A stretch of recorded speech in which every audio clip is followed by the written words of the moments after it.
That the air-cooled condenser will be 102 feet. Yep. Yeah. The powerhouse building itself will be roughly 88 feet. Okay, where are your existing condensers?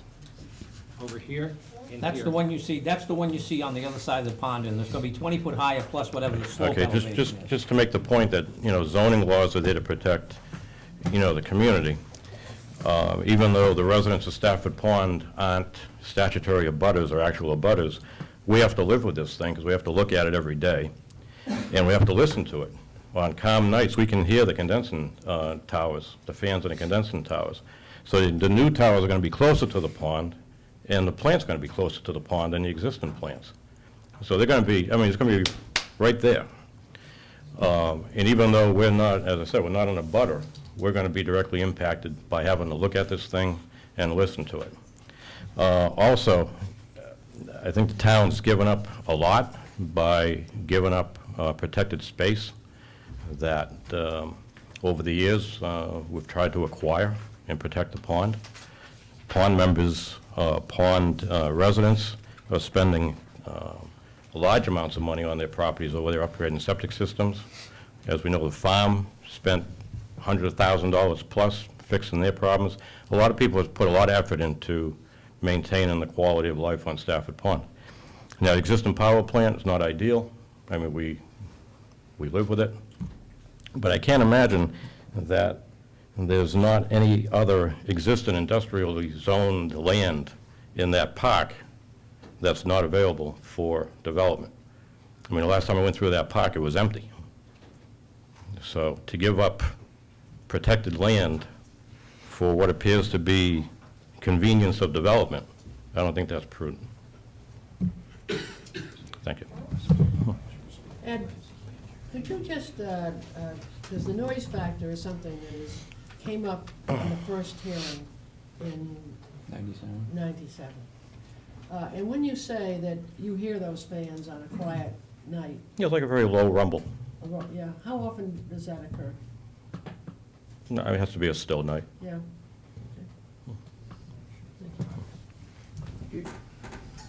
Excuse me, Mr. President. May I just add something to that on the noise? Again, just as was in the first Tiverton Power case, this case will also have a noise analysis done and presented as part of the siting board filing. We've done some preliminary noise modeling. We have some background sound levels. We've taken noise measurements in the communities, including on the other side of Stafford Pond. And when we finish our noise report and present the siting board application, you'll see that, again, through a modeling exercise, that there's not expected to be significant noise impacts over there, very small raises in the noise level, even considering both plants operating at the same time. And, What may be insignificant to you may be very significant to the residents. Mr. President, I make a motion, we close the public hearing. I think I have a right to do that. I'm not going to close a public hearing until everyone here has a right to say something. That individual, we're not listening to the same person over and over again. When we start that, I have no problem with closing a public hearing. Anyone else from the public wishing to be heard in this matter? Yes, I do. Mr. President, councilors, my name is Gerald Felice. I'm the CEO of Eco Industrial Park of Rhode Island and the New Hope community. And I am also representing Mr. Douglas and the Douglas Industries Group. We are the main abutter to this plant. And I rise in objection to the passing of this zoning change. I have a prepared statement I'd like to pass out to the councilors, if I might. I believe I have sufficient copies. 1, 2, 3, 4. I hope you have enough for the other people Sure. over here, because I think whatever we have, they should have. 2, 3, 1, 2, 3, 4, 5, 6, 7. 1, 2. Attorney might like one too, 3, that might make 8. 4. 9 if you have it for our clerks. Yeah, here's 7 copies for the council. Please, thank you. Those copies that I handed out, pardon me, have an exhibit in the rear I have a number of copies that do not have that exhibit, but we have that exhibit over here that we'll have up on display as we go through our presentation and our objections. Where is the counsel for Tiverton Power? Oh, counsel? Yeah. You have one for the clerk? I gave him. Oh, okay. She's got one.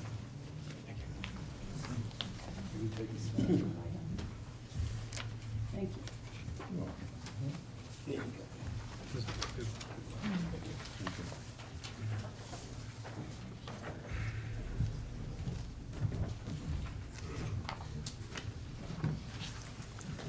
Mr. President,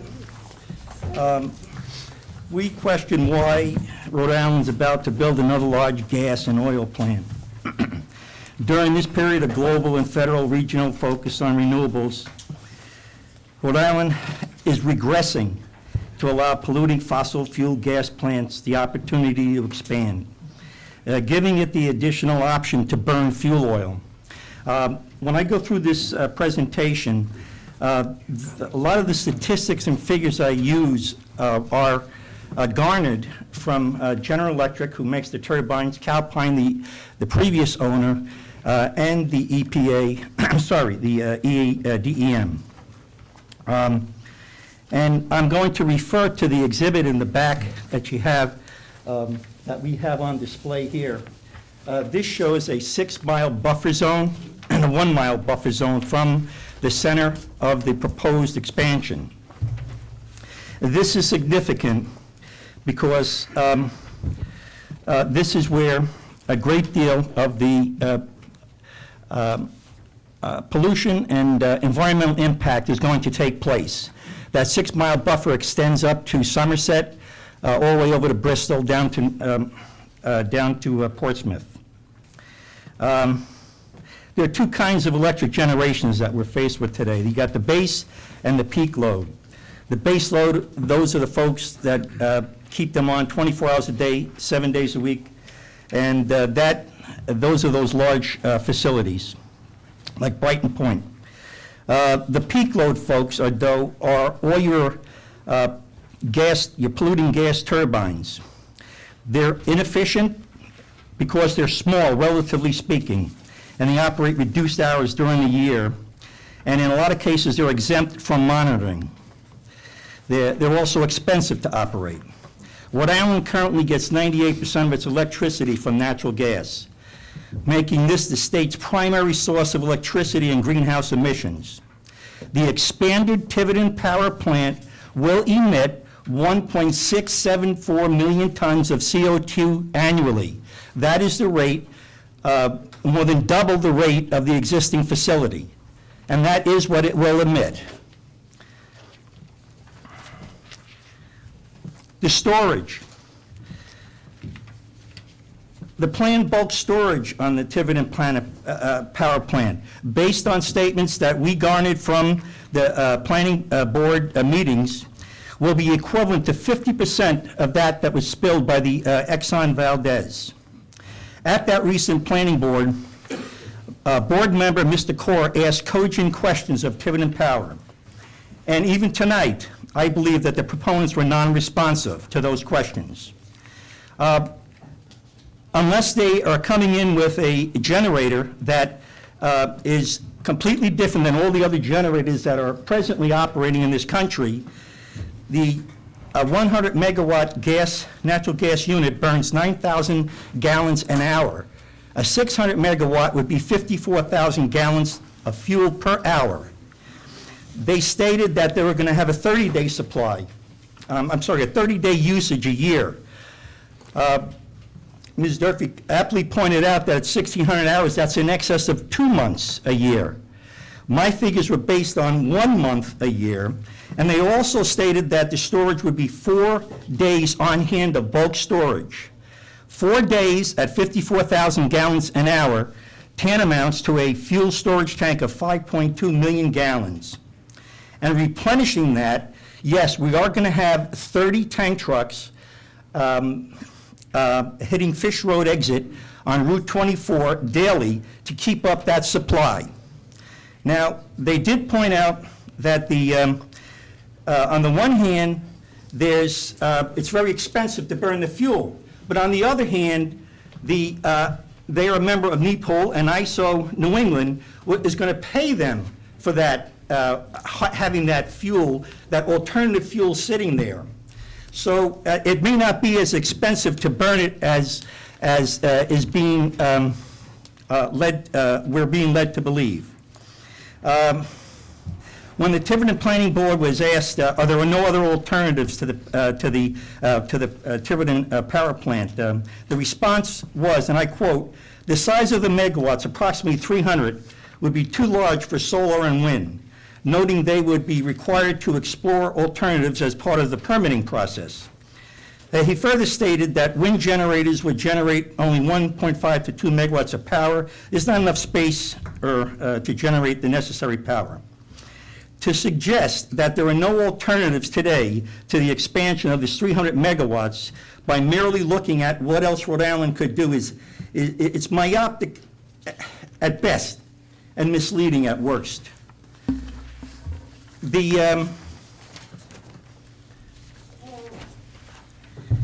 Polluting. How polluting is this plant expansion? Again, these are figures from the DEM. These folks have these figures, and they didn't bring them here. I heard about all these reports that are being prepared for the siting board. Okay, why weren't they presented at the planning board? Why weren't we as abutters notified at the planning board of that meeting? I don't have any of these applications. We were never provided any of these applications, and our council have been talking to your council. How polluting is this? Well, try 35,000 pounds of air pollutants daily, breathed by workers and residents around Tiverton and Fall River.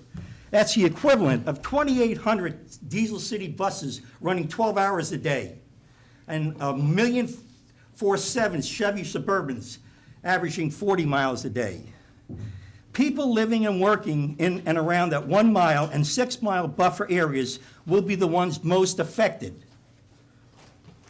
and especially in the 6 mile buffer. What is it going to admit? These are acceptable, but this is our EPA telling us this is acceptable. This is not acceptable. Nitric oxides, 134 tons a year. Carbon monoxide, 389 tons a year. Precursor organic compounds, 28 tons a year. Sulfur dioxide, 12.2 tons a year. And this is the one that I find very personally offensive. Particulate matter, 86.8 tons a year. And if anybody is not familiar with particulate matter, these are those small microns, those tiny particles that get into the lungs. Did anybody ever check lately on what the cancer rate is in Rhode Island for lung cancer? It's one of the highest in the nation. Natural gas plants aren't friendly neighbors. Tiverton Power is listed as, and has gained national prominence as one of the 24 power plants posing a nation's greatest risk for the release of the hazardous chemical known as anhydrous ammonia, the most commonly reported extremely hazardous substance involved in serious non-transportation industrial accidents. Frequent industrial accidents involving ammonia or chlorine, and the threat that terrorists could use stored chemicals as weapons demonstrate the need to use safer alternatives at power plants and other industrial facilities. The power plant presently uses 57,000 pounds of anhydrous ammonia for its chiller, and it would double to 120,000 pounds with the expansion. Catastrophic failure of the chiller system would put at risk 75,000 people living within close range of the plant. Acute ammonia exposure can irritate or burn eyes, and it runs all the way the gamut, down to bronchitis, death. Consider this scenario. Right now, Homeland Security is well aware of the Tiverton power plant because of its high anhydrous ammonia. Let's double that anhydrous ammonia. Let's put a 5 million gallon oil tank sitting there, and the fact that it's sitting on an intercontinental pipeline, gas pipeline, what better target would it be than to have terrorists in a small panel truck come and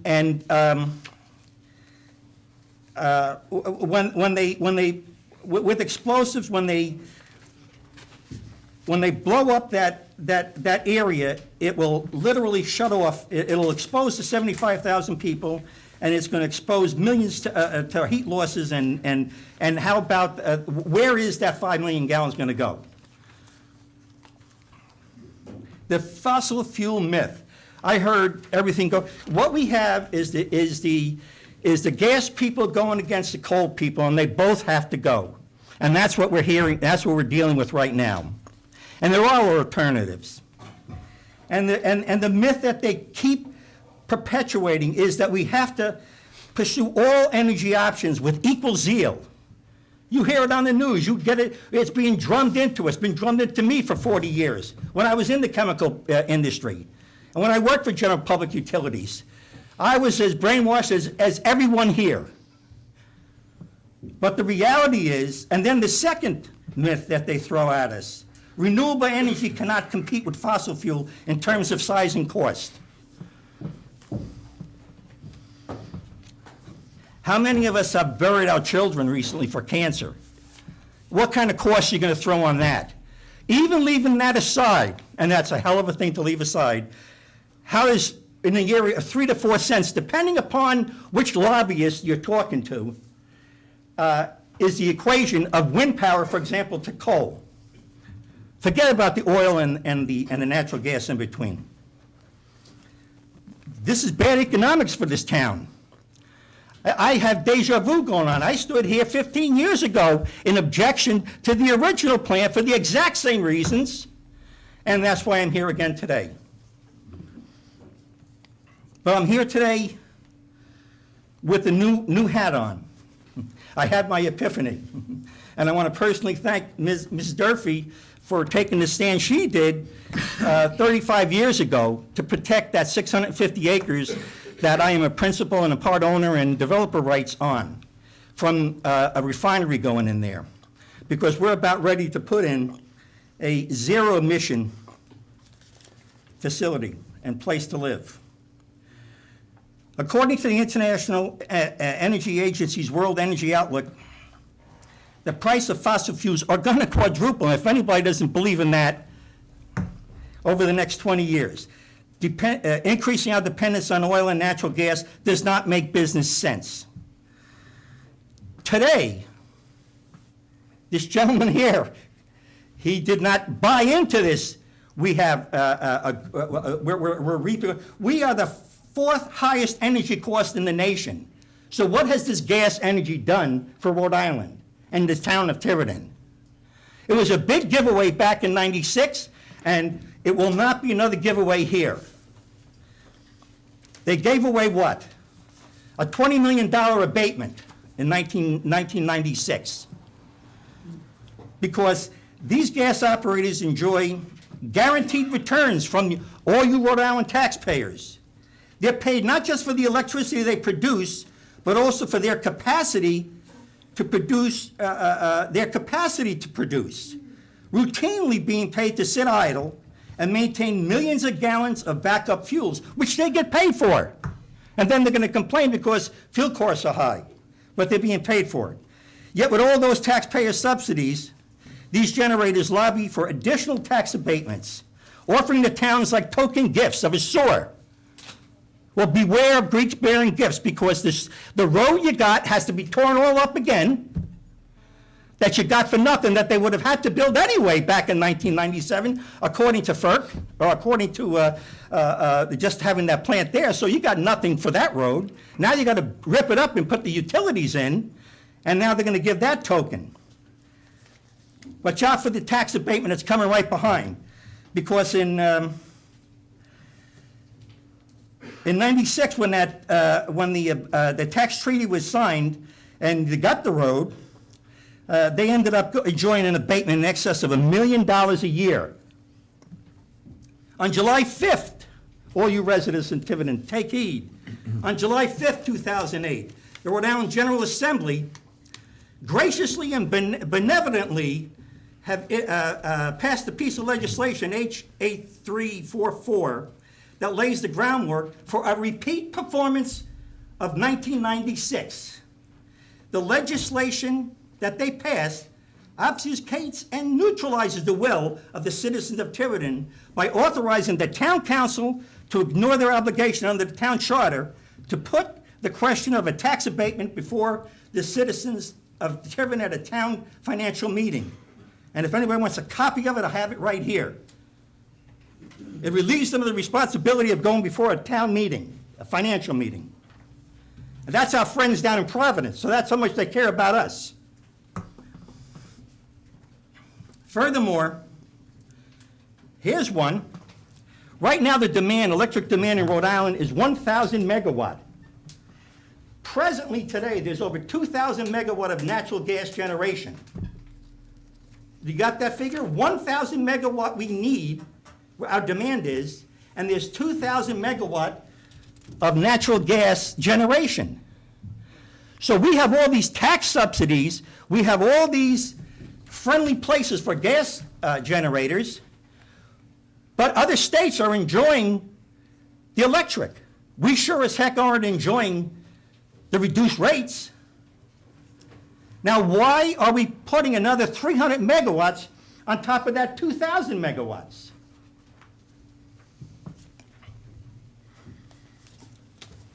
The present chronicle of the Tiverton Power Plant expansion is a classic example of lobbyists, attorneys, and fossil fuel interests peddling myths and self-interest at both the local and state level, with the interests of a few trumping those of the Tiverton citizens and citizens of Rhode Island. Most of this occurs, and I God hope no, that it isn't a repeat of '96, which was all closed doors. Most of this occurs in private meetings behind closed doors. The time has come for full disclosure and transparency. Rhode Island and Tiverton have options. The Rhode Island Offshore Wind Project will deliver 400 megawatt of zero-emission renewable electric energy to the state, scheduled to come on when these folks say they're going to have their 300 megawatt come on. So that's an alternative. It's sitting right there. Eco-Industrial Park, which I'm a part of, a New Hope community. Our engineers and scientists are completing the resource assessments and modeling for our community. We're going to be developing 650 acres parcel of property that will be carbon-free, a net zero energy community that will generate 44 megawatt of zero emission renewable energy with an additional 60 megawatt of thermal offsetting demand, averaging over 1 megawatt for every 6 acres. There's options. This isn't stuff that the folks down at Brown have got to do a research and development on. These options are here, and they're here now, and the technology is here and here now. The state of Rhode Island's Energy Action Plan and a recent executive order by the governor call for expanding renewable energy by 15% by 2015. The governor warned in his executive order, in his statement when he announced it, that to meet those requirements, all new electric generation must be renewable. Large-scale development of new conventional natural gas plants is not compatible with the state and the federal government's commitment to renewable energy. An era of renewable energy requires new thinking. We need to chart a new path for Rhode Island. We're on the cusp of change. Rhode Island's energy future is at a crossroads. One path leads to increased dependency on fossil fuels, and gas, like coal, like oil, are fossil fuels. Let no one kid you, they are fossil fuels. The other leads to new, smarter energy future for Rhode Island. We can either take the lead with vision or take the consequences. And in my final statement, I'd just like to point out that that Rhode Island has shown signs. We've been working with all levels of government throughout the state. We've been holding charrettes with a whole number of people getting a tremendous amount of input. And quite frankly, we are excited about what's happening in renewables. And I would respectfully request that this council reject tonight the proposition before it. Thank you.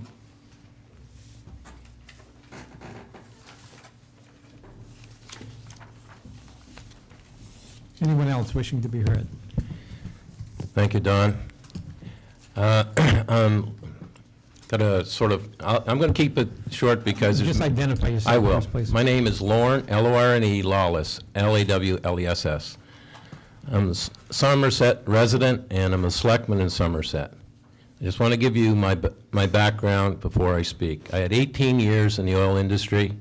I was area supervisor of hydrogen plants, crude units, isomax, sour gas plants, amine plants. So I have a little background in this. You know, I got this email and I said, I have to come to Tiverton and speak on this because your water supply, I was looking over here tonight and looking at what you're doing to keep your quality of your water. To look at an 880,000, I used to supervise a tank farm, 880,000 gallon tank, and to put it near your water supply, I certainly would really look at it hard before making a decision. I know how I would feel about it if it was coming to Somerset. Recently today, I was standing on 4 acres that we just bought around our water supply. We bought up land all around it to protect it. That's the only thing you have. You're going to have, I heard tonight, 30 trucks. It could be more than that because they're just talking about 2 months. That's 1,500 trucks a month. And if you think accidents don't happen, they do, because we just had one on Route 195 recently, about probably the chief, fire chief probably heard about it because we had a lot of responders to it. And that was gasoline, which disperses a lot easier. But if you get a fuel oil spill, which will migrate, and get it in your water supply, you are going to have a lot of problems. Now let's talk about the power plant. I heard you talk about my precious Brayton Point. Brayton Point has had their problems, but they've been regulated, and what are they doing? They put in scrubbers. They're using some of our water for the scrubbers. They have gone, they are spending over $1 billion there to reduce the emissions. We're looking at repowering the plant on Riverside, Montauk, on Riverside Drive. That cuts out all the nitric oxide, 99% of it going out the stack. It cuts out about 96% of the sulfur dioxide. Takes out the mercury. We didn't talk about mercury tonight. There's a big mercury emissions going out this stack. So this isn't going, when you look at it, isn't going the right way as far as, and I'm all for industry, and I know how right now towns, we're all financially crushed. Rhode Island and Mass, I mean, we're broke, most of us. And when you think of that, you can't sell yourself out if this could affect generations to come. It could be done not in our time. You know, we could be gone in 20 years, 25 years, 30 years. Now we have our kids and grandkids coming behind us. And if we have a pollutant, and believe me, 18 years in the oil industry, I've seen things happen. I've seen tanks run over. It does happen. So take this under consideration, because this is something you can't go back on, because once it's there, it may not be running fuel oil for 2 months. And don't kid yourself. They're looking at fuel oil in the spot market so that they can buy it at a good cost so they can store it and run it at the right time, because gas goes up. The fuel gas goes up in price in the winter. Ever notice that? Now, you know, I heard tonight that, oh, they're going to run out of gas. I was just in contact recently, LNG plant that just finished in St. John, New Brunswick, Canada. I talked to the engineers up there I used to work with. It's coming on stream, the first tanker coming in, and God forbid we have one coming by Tiverton, but the first tanker coming in is June the 22nd. And there's gas already scheduled to come down the Northeast Pipeline to Boston, in that area.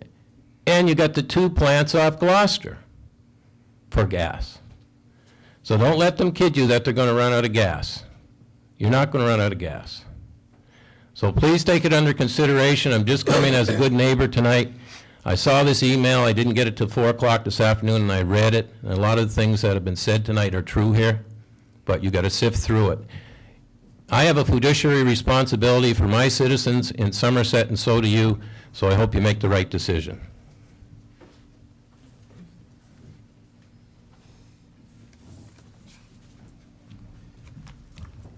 Hi, my name is Jessica Millar. I work in a company that's going to be involved in the eco-industrial park.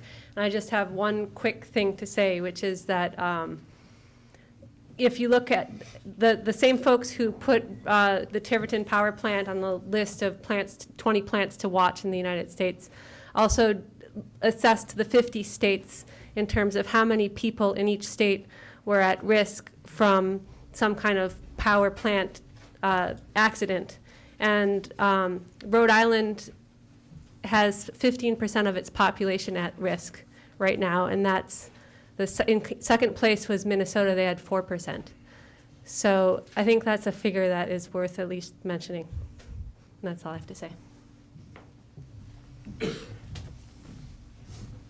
Hi, I'm Jim Sweeney. I'm also associated with the project at Eco Industrial Park, and we're planning the renewable energy portion of the project.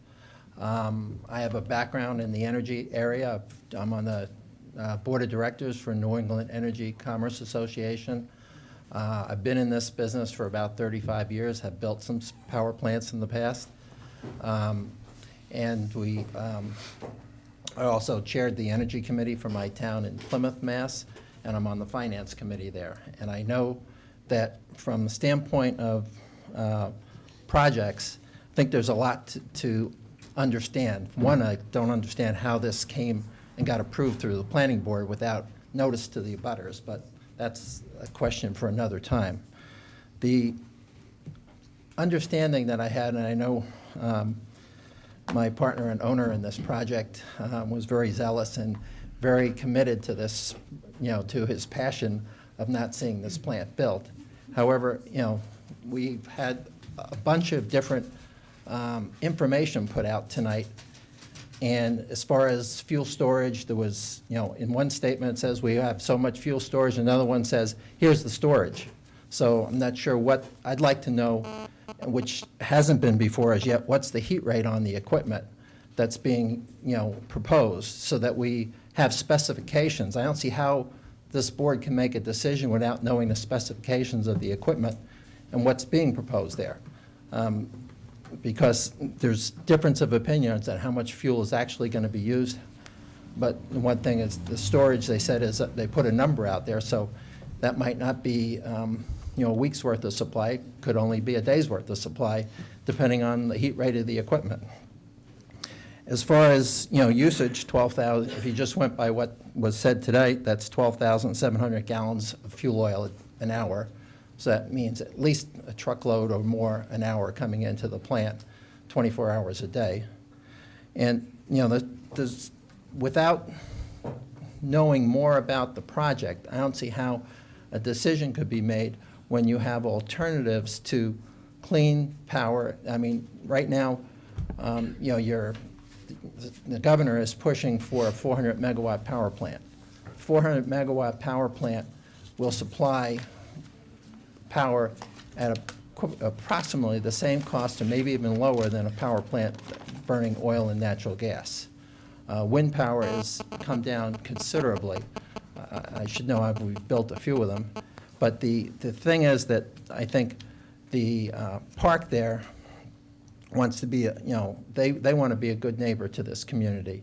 To figure a plant that's going to have every building platinum certified and to have zero emissions is a good alternative to what's being proposed. And I think, obviously, you could say, well, we could have them both, and maybe you could, but I don't see enough information here to make a decision on without having specifications and having some answers to questions. So just to be voting in the dark seems to me not the right way to go. Thank you. Anyone else wishing to be heard?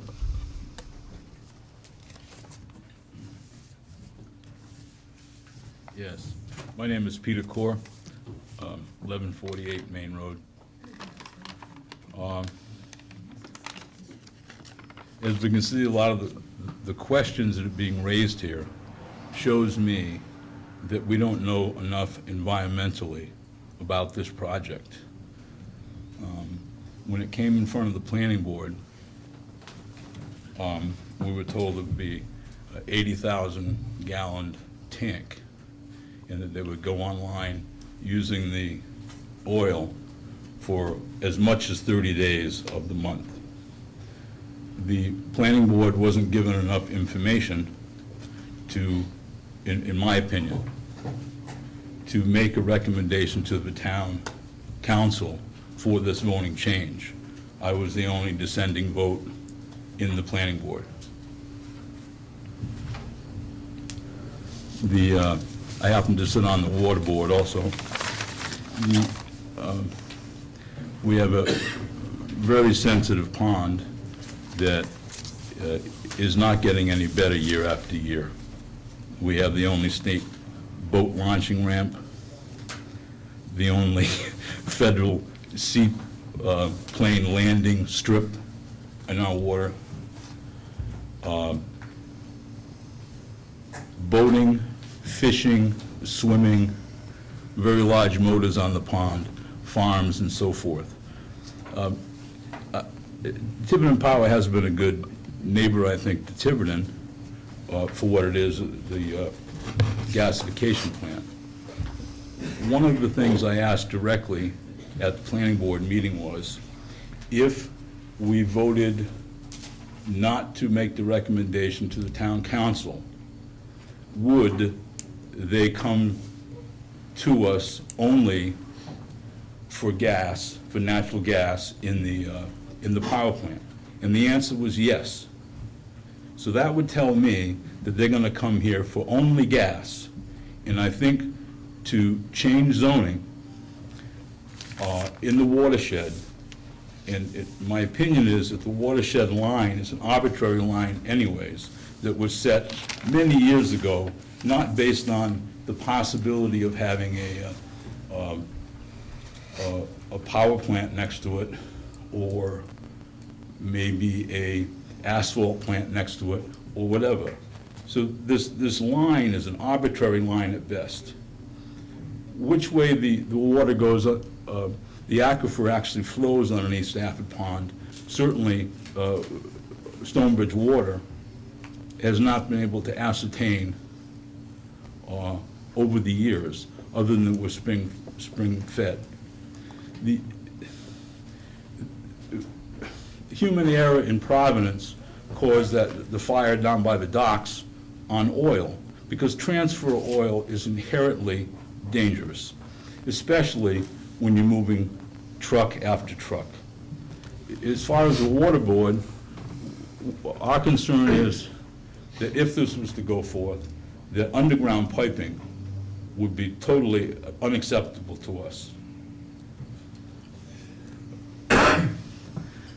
I would like to see the town council pass on this amendment, zoning change, until the environmental problems, some of them have been brought up tonight, are actually answered. I thought it was absurd what they showed us in the planning board, and I think that here is much better. I have a plan with an 80,000 gallon tank on it, and all of a sudden we have an 880,000 gallon tank that's brought to you. That wasn't brought to us. Anybody have a question for me? Yeah, I do have a question, but not to you. It was going to be to the witness, and it's suggested by what you've just said and a couple of other witnesses. Economics aside, make that the second question. Can you operate this second unit without having a backup of an 880 gallon tank there? Yes, we can, but not without the same certainty as the backup fuel provides. Because I'd like to really, that seems to me to be a real problem. And I'd like to really raise that issue as to whether or not, I'm not prejudging how I'm going to go on this, but if we can go ahead with an amendment, a ratification of the proposed amendment, can we have a condition, Mr. Tights, that there be no oil tank out there? Yes, you can grant the zone change, and you have the power to grant any zone change with limitations and conditions. I think it would need to be drafted to have an appropriate finding, but you could do that. Because I'm getting the impression, and, correct me, you can make your argument if you want, I'm getting the impression it's economically feasible to do this out there without this 880-gallon tank, but it might be a little bit more convenient. And, trying to balance off that little bit of extra convenience against what might be the real concerns of some of the folks here, I think I'd prefer to go without a tank. Well, again, this is not a matter of convenience, obviously. Well, I mean, I it's can an tell by the economic reactions, factor, you yeah. can tell by the reaction, it's a matter of convenience. It's simply a matter of having a backup fuel. As I discussed, you asked me if it can operate on natural gas only, certainly it can, okay? I'm only addressing the question with the caveat that, we've been asked to look at alternative fuels, backup fuels, by the system operator here in New England. And that's what we've done, that's what we've brought forth. But to answer your question again, can it operate on natural gas only? Can we not have fuel oil? The answer is yes, we don't have it now. Oh, okay. And I assume, looking to what the standard may be today, I'm assuming from the way you've answered some questions that there are in fact state-of-the-art plants that are being put up today without these 880-gallon tanks next door. 880,000. 880,000. Yes, there are. Corrected. There are, but in the Northeast, again, there's more problems, and somebody talked about gas production and LNG, and all that is correct, and although I'm not so sure the LNG facilities in Massachusetts and Rhode Island are accurate, there is one being discussed on the Canadian border, and that will be in service relatively soon. It's not the commodity necessarily that we're concerned with, it's the pipeline issues that arise. The capacity on the pipelines is severely strained. And this is a fact, and, we can refute a lot of the things here as well, as being factually correct or incorrect, in my view. Obviously, we don't have the time to do it now, but what I said was that we are, in the Northeast, susceptible to interruptions. And historically, you could take a look. They're not lengthy, typically, but they do occur. And that's the reason why we looked at the backup fuel. That's the only reason why we looked at the backup fuel, because of that higher dependence on natural gas and the strain on the pipeline system, not necessarily the actual commodity, natural gas commodity. Mr. Layden? Yes, sir. Can you tell me, last year or in the last few years, how many times your gas has been curtailed? I don't have that information available. There have been curtailments, and as I mentioned, they've been short in duration, and sporadic. Typically, coming down the Algonquin pipeline, there's been some compression problems at times. When there's a very high demand, very cold weather, typically that's when you see those kinds of events. Has it shut the plant down completely? Yes. Yes. And then we had to restart, and so on and so forth. Mr. President, there's one more concern of Stonebridge Water. In 1996 or 7, when the power plant came on, a study wasn't really done on the effects of the airborne pollution, and we would like to know where we're at, and we don't. And I just don't see how we can continue to add things around the pond without knowing where we're at. The rest of it is renewable energy. The power plant is renewable, the pond is not. Thank you. Okay. Thank you. Anyone else wishing to be heard? Jim Sweeney again. I forgot to mention two things. One is there an alternative to the usage? Obviously, you can burn just natural gas. I know in plants that we've built, the reason why we wanted to go with fuel oil storage is because we get a better price on the gas if we have an alternate fuel. You can designate your system, power plants are designated as almost a must-run type facility, so they can be the last ones to go up. Hospitals are obviously last to be shut off. Electric power plants can be prioritized as well, but you pay extra for that priority in your price of the gas. As far as when you're going to be curtailed, I know at the Eco-Industrial Park, we're planning to have approximately a method of curtailing, not curtailing, but to handle the demand response of the whole 400 megawatt power plant that's being proposed offshore with the wind turbines. So I think in the near future, you're not going to have a demand response type program. In fact, I would tend to say with the electric cars that are planned and battery storage and power storage, there probably won't be any in the future, at least for Rhode Island. Maybe it'd be at first, Rhode Island can be first at this, is to have its own complete system of handling all of its power with renewable energy. As far as the one thing that I did want to say is I don't know how you can vote without vetting all of the project, the answers or the questions that were proposed tonight. There's a lot of facts that have been, whether they're right or wrong, no one has the answers yet. And yet, it seems like everyone wants to vote, let's approve it, without the answers. And I don't see how you can do that unless you've got answers to the questions proposed tonight. And last, and I proposed a 50 megawatt power plant in the town of Attleboro, Mass, for the Texas Instruments Company. And we were denied our permit. And the reason why we denied our permit is because we were going to use approximately 500,000 gallons of water per day.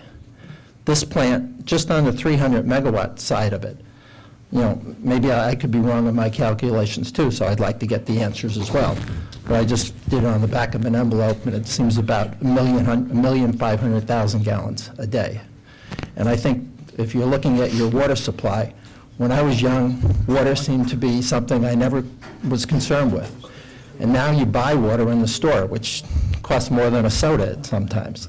So I think, water is going to be a scarce commodity in the future, and I think you've got to protect it. And you're going to use a lot of water with the size of power plant we're talking about. Thank you. Thank you. Just one point. One of the reasons why this plant is designed with air-cooled condensers is to minimize water consumption, which is part and parcel of the application that you've seen. Yes. Thank you. Anyone else wishing to be heard?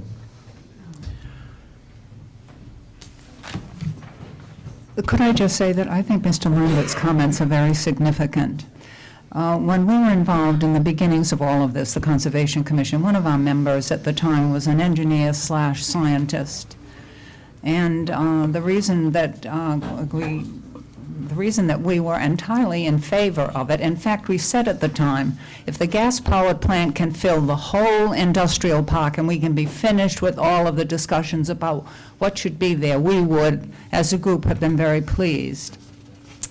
So I think the gas power, expansion of the gas power part of it is not, I think, would not be a concern to conservation. I cannot speak for the whole group, they're not here tonight. But I do think we would be very concerned about, even though the questions tonight have been nicely answered and a great deal of information has been given, and I'm very pleased about that, as I think everyone is. I do think we have to continue to think about that oil thing. Thank you. Anyone else wishing to be heard? Seeing no one, I'm going to close the public hearing and open it to the council.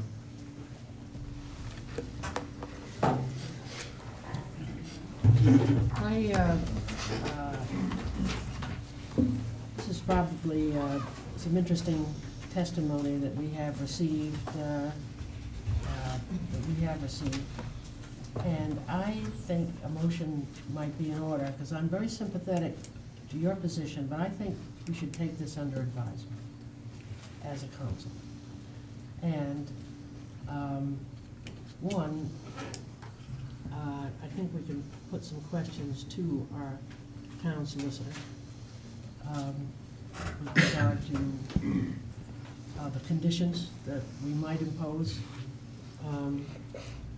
the overlay district.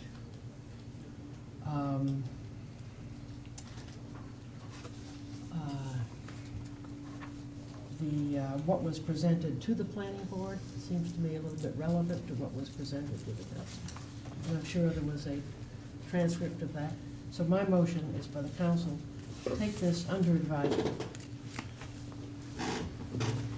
I would have a question for Ms. Durfee, and maybe the solicitor is a better one, but should we take it under advisement, or should we table it?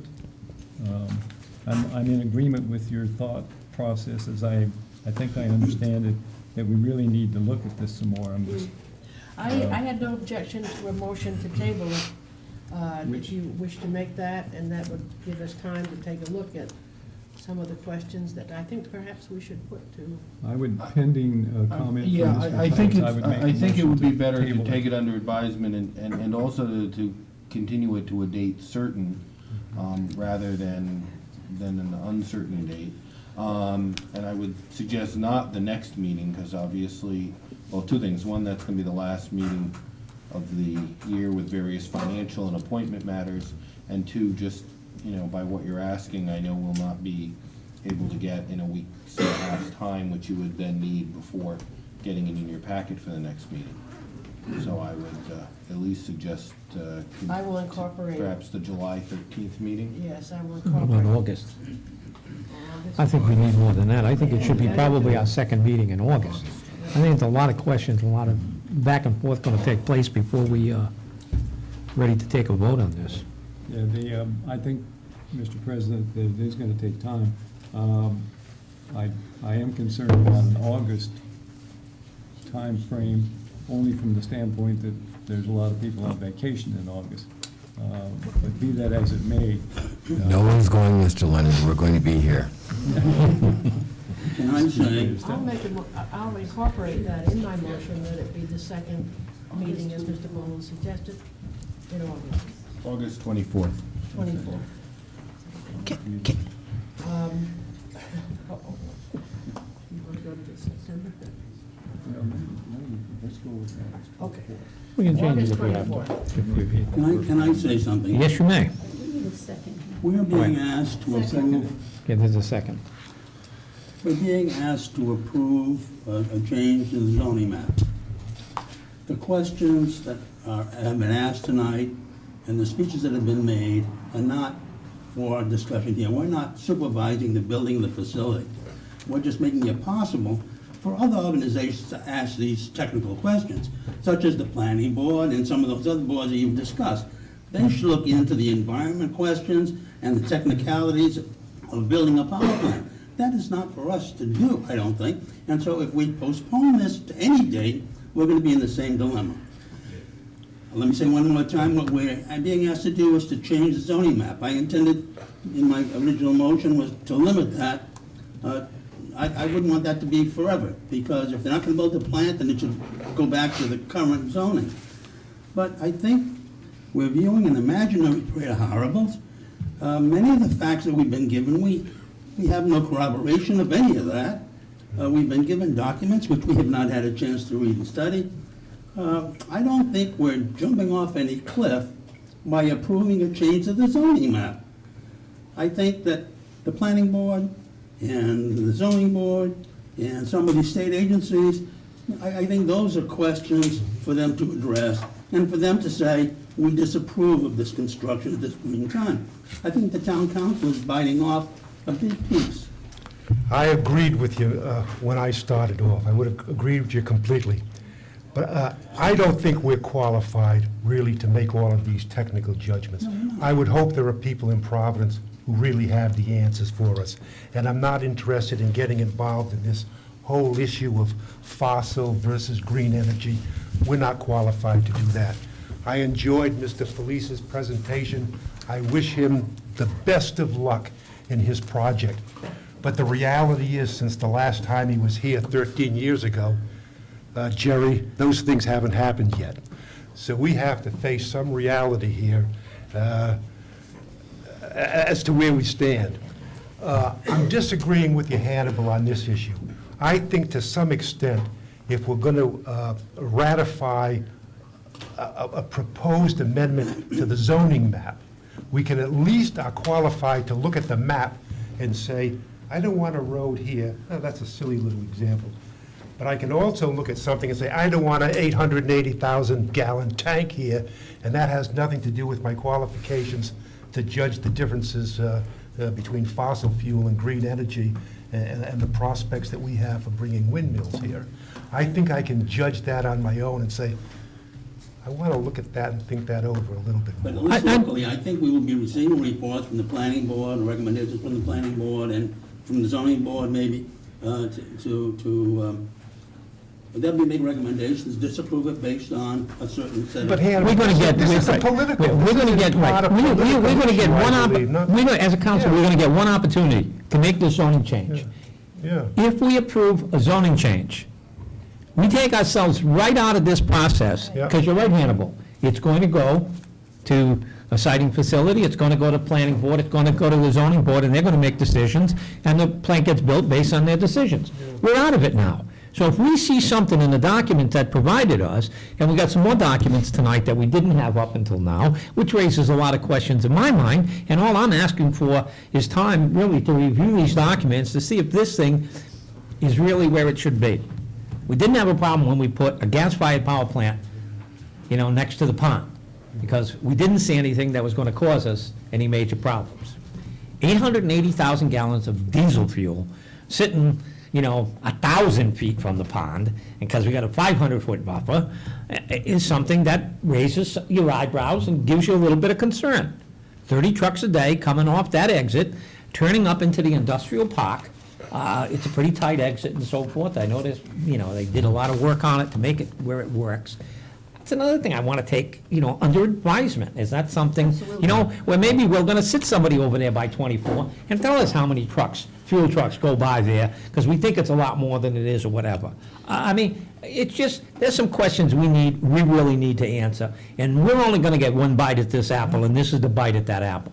And I'll second Ms. Durfee's motion. The motion was seconded by Mr. Ruda, because that's why we're under the discussion. You convinced me, Don. But we're under the discussion. I'm not trying to convince everybody, I'm just going to make my point that we only have the one bite, and I want to make sure we make the right decision as a council to send this forward to somebody else for how far this is going to go.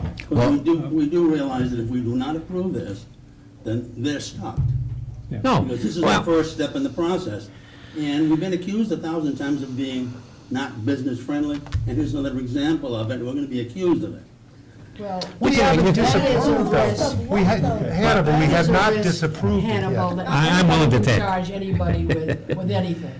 But I think right now... I think we're I think the citizens of this town haven't weighed in enough, and I think this meeting tonight and this discussion is going to make some phones ring, and you're going to find out what people are really thinking about this, and whether or not, I mean, Mr. President, I think obviously we need to really sit back and look at this. My main concern is that in making a zoning change on a piece of property, and I'm sure Mr. Tyson will know that sometime undoing something is much more difficult than doing it. And as we get more information, because whether or not that land should remain open as it is now, and the other portion remaining residential, because who knows what the future may hold for that section. And I think that it behooves this council to make sure that we know all the ramifications without making a decision now. Oh, I agree with you. Because once it's out of our hands, When I looked at this and saw we had, if this is all land that they own and it's within the confines of the industrial park, we have residential land in the industrial park, we have open space. Now, is the open space part of the original plan? I think these are things I want answered, and I'm going to ask the solicitor about. Did that open space get to be, you had to leave a certain portion of the property as open space when you built it? Now, if you're going to use the open space, does something else have to go to that, to replace it? I don't know the answers to that, and I think we need some time to ask some of these questions. Yeah, and also, I think as a council, we have to look at the impact on the rest of the, difficult though it is, to interest other business in the industrial, having that number of trucks coming in and out of there, how much of a deterrent is that? Mr. President? Yes. If I can make a few points.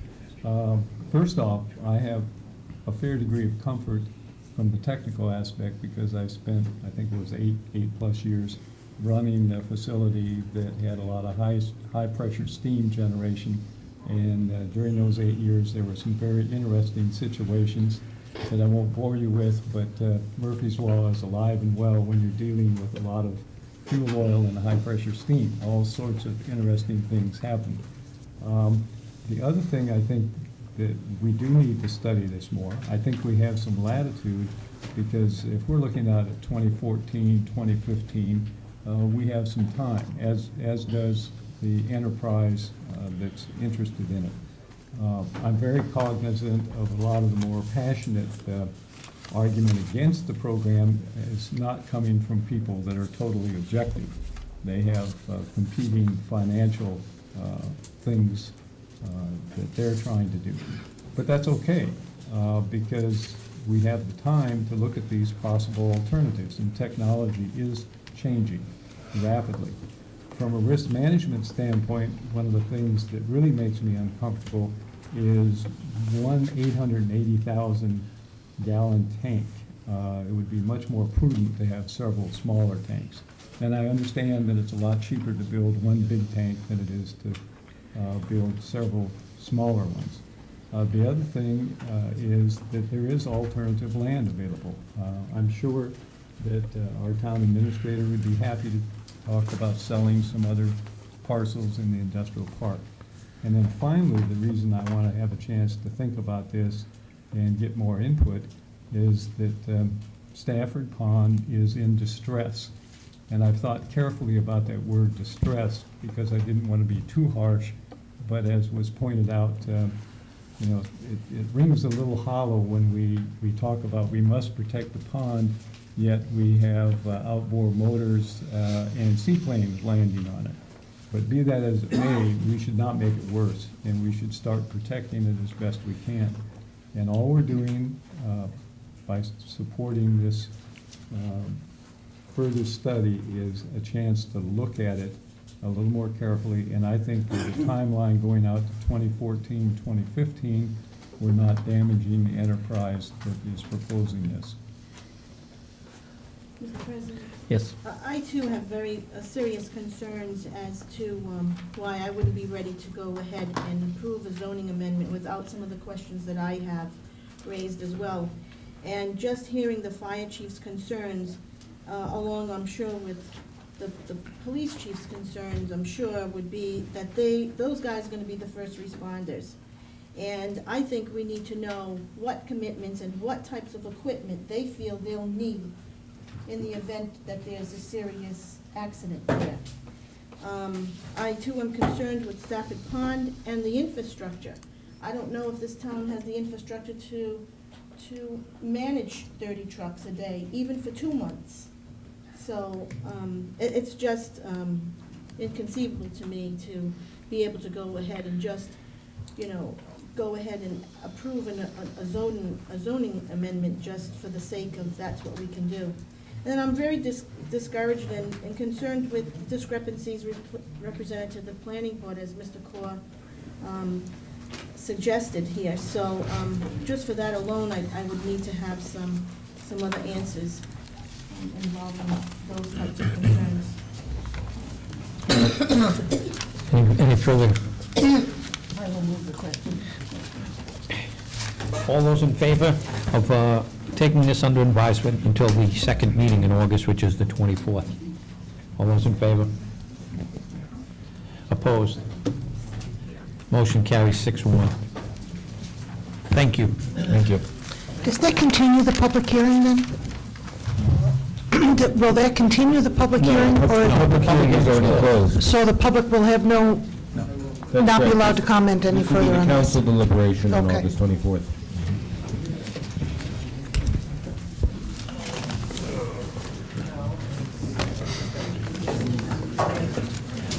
Mr. Spencer.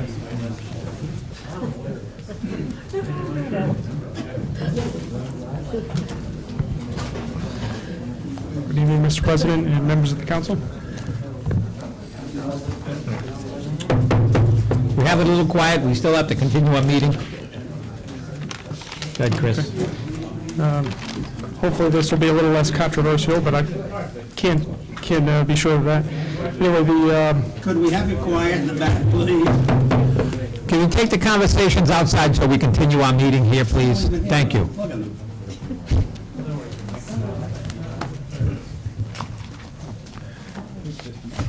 Okay, I hear you, Mr. Spencer. sure, thank you.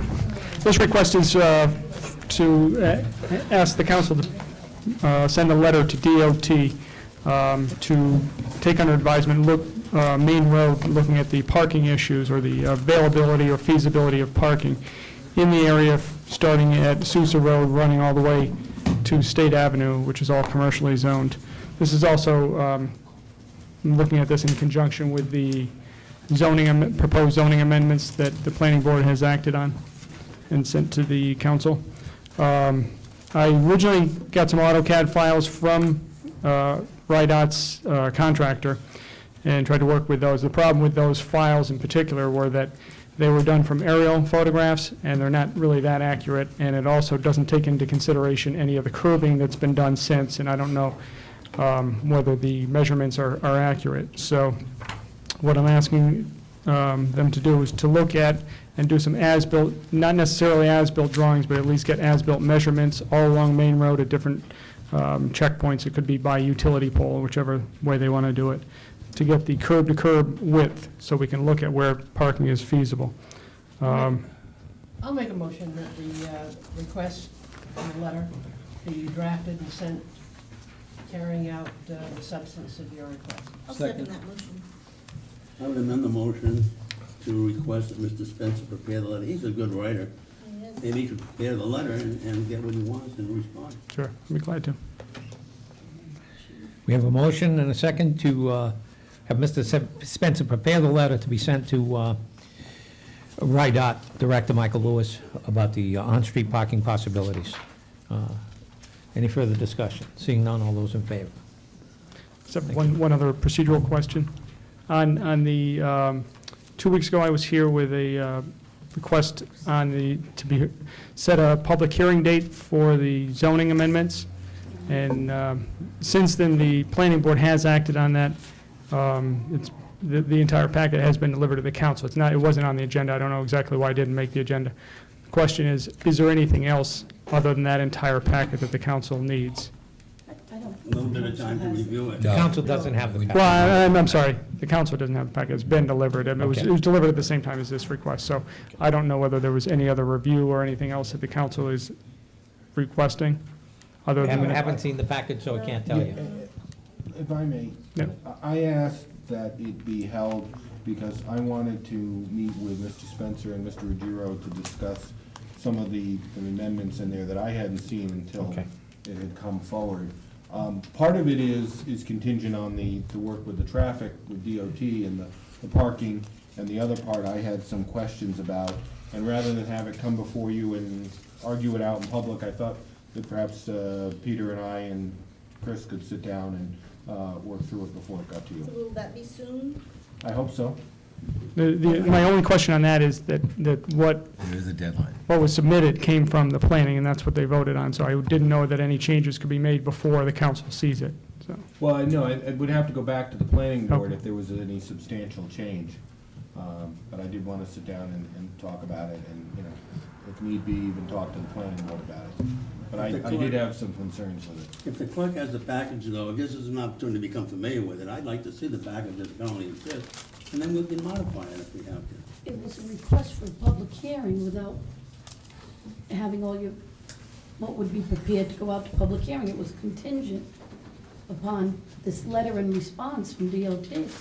No, it was a request to set the public hearing, and again, the zoning amendments aren't contingent on this for DOT. What it does is ask in the zoning amendment that if there's on-street parking, that be counted towards the requirement.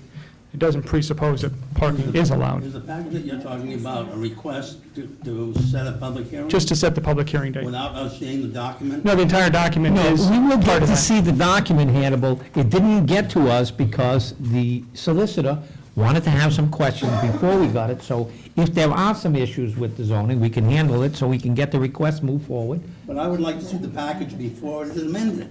That's what I'm saying. If you have the whole package. If you have a request for public hearing, I don't want to see that. But if you've got the ordinance changes, we can come back and amend those later. I'd like to begin to get familiar with what the changes are. Well, frankly, I would hope we'd have it for the next hearing, and have the packet as well for the date to set it. I had some questions about whether some of those changes conform to state law.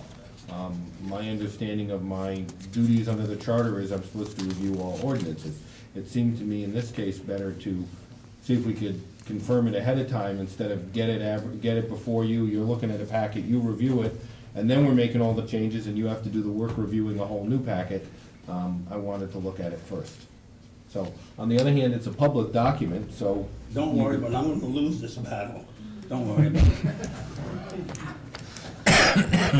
I just wanted to make sure there wasn't any other information that was being requested. I'm also going to say, please, that it came to me after the deadlines, and the administrator also had not reviewed it, so the council wasn't going to be able to get it anyway. Well, that's okay. That's all right. I wasn't talking about us not getting it now. You will have it in time to review prior to voting on the public hearing. May I, As Mr. Tite said, it's a public document. You can go see Madam Clerk tomorrow morning. I'm going to make a motion. Moved up? Mr. Oh, okay. Chairman, can I make a motion that we move up number 4 under G? I think they've been waiting through a very long public hearing. And I'll hold my comments, which would be very brief, until after their presentation. We have a motion to take item G4 out of order. It's been seconded. Any discussion? Seeing none, all those in favor? Motion carries. Mr. Gundy, Mrs. Black.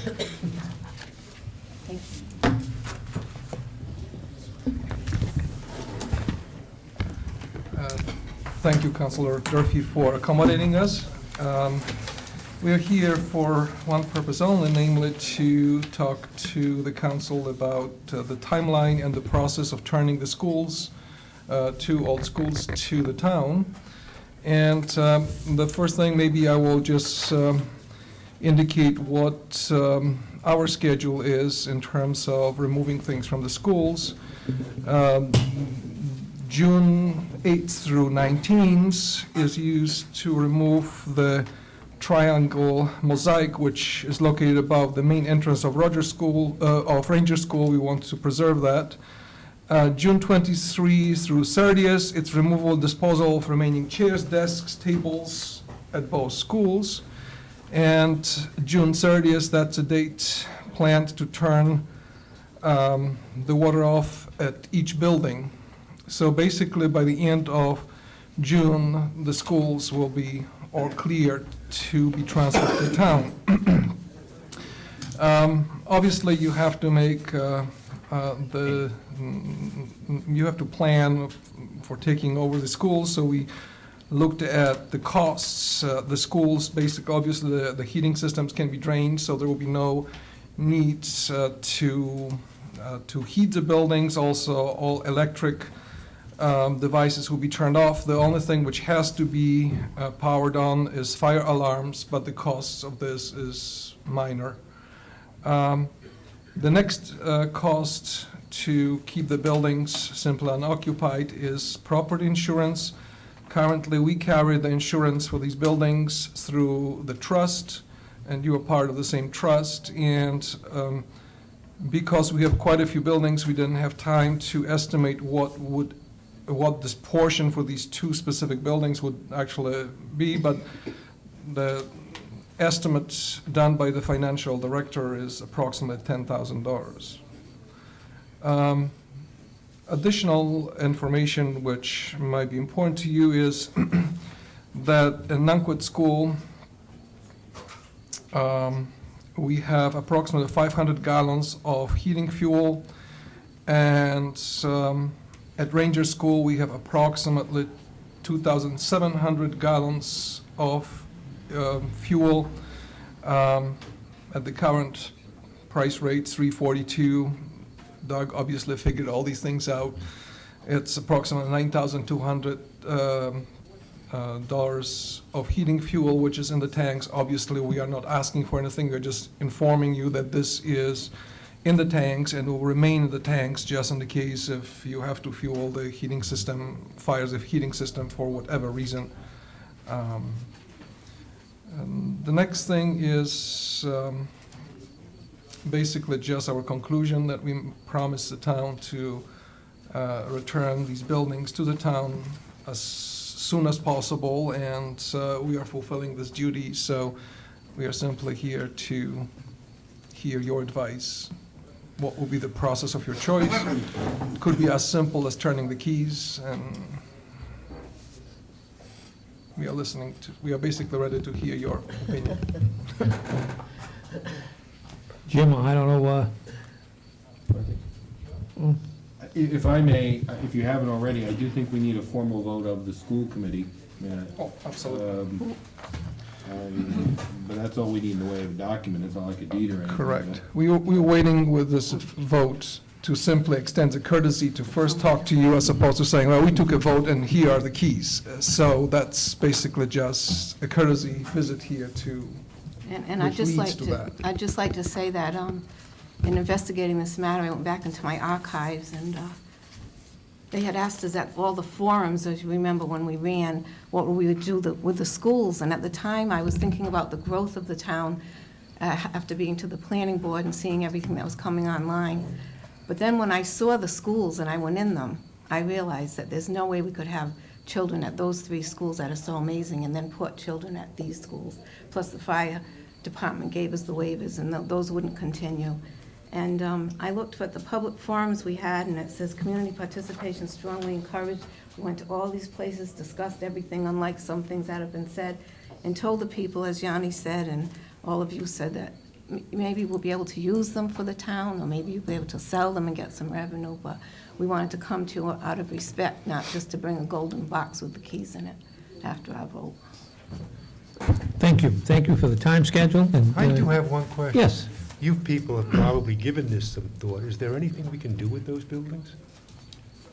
I mean, turn it over to some public use, sell it to a private developer, anything of that sort? To answer your question, obviously the specifics can be provided to you, but the extensive study, as you know, the community was extremely attached to the Nanquit School. This is a jewel. Everyone wanted to preserve the school as in South Tiverton, and basically extensive studies have been done whether the school can be updated, renovated, and a lot of problems were discovered. Some of them are Indian burial grounds. Another one is proximity to the water supply for the Aquidneck Island. And the third one was the ledge, which extends basically all around these buildings. So any kind of extension is probably, it's not practical. Now, for using this building as a community center, you can see the setting by yourself. We have done upgrades to the heating system, and some other renovations have been done to the building because we had to host a bunch of students over there after we initially closed that building, just for the period when we were building new schools. I think it will be a great setting for that particular purpose. With Ranger School, probably the location is great because this part of the town is growing, so there are many different possible uses for this building, but part of this is the will of community in terms of what you want to do with this. And I have one observation. I went by the old Ranger School today, and I noticed that above the main entrance doors, there was a boarded, was there a special window? that's the mosaic That was the mosaic that which we we are removed. removing. Okay. So will something probably else just- be replaced there? Will they replace that with something? I don't know. It will be secured, it will be boarded. I don't know. I don't think a lot of money will be spent to actually fix this. I don't know if they're moving the mosaic actually is going to open the wall. Because it's boarded Hmm. now. Just covered so nobody destroys it, I guess. Well, thank you for the timeline, and Obviously, we have some thought as to how best to deal with those buildings. I'm sure we're going to have some discussion on that, and Probably a It's- public comment period. Oh, I'm sure we're going to need something, but, I think, just as a private citizen, I lived in this part of town in South Tiverton, and my kids used to go to Nanquit, and I think parents love the place more than the children, because we just looked at the view, and you went sledding over there with the children. So I think you probably will get a lot of community support and maybe even in fundraising to actually do something with that particular building because of its beauty and location and I don't think we'll put a power plant I don't think so. I don't think so. thank you for coming before us. Thank you very much for providing having with that us, and we will information. certainly take this vote and bring it to you. Thank you. Thank you. Thank you, Mr. Durfee, for accommodating us. Councilor Durfee. Okay, very quick. We probably should extend the moratorium. I had December 31st, 2009, but we can always shorten that period depending on. Well, I think it's appropriate for the 6-month term, which we normally do, and if things pan out, we can. I will second that motion. We have a motion and a second to continue the moratorium in Bay Street area to December 31st, 2009. Any comments? None? All those in favor? It's unanimous. The next item was one I really just put on for the council. I know this was part of a consent agenda at some point, but I had not realized the undervoting where you have nonpartisan elections for council and for school committee, that the use of the master lever disenfranchise people entirely from voting in a nonpartisan for candidates. For in Tiverton, it's really quite substantial, the undervoting that takes place. So the reduction in the repeal of the master lever was suggested by Common Cause and various groups, and I just thought it would be another, we should probably take a look at it, given the statistics. I'm certainly willing, given the hour, to continue this, but I just thought it was worth sort of just taking a look at, because it's really quite substantial that 2,500 people in the town of Tiverton would not vote for the school committee.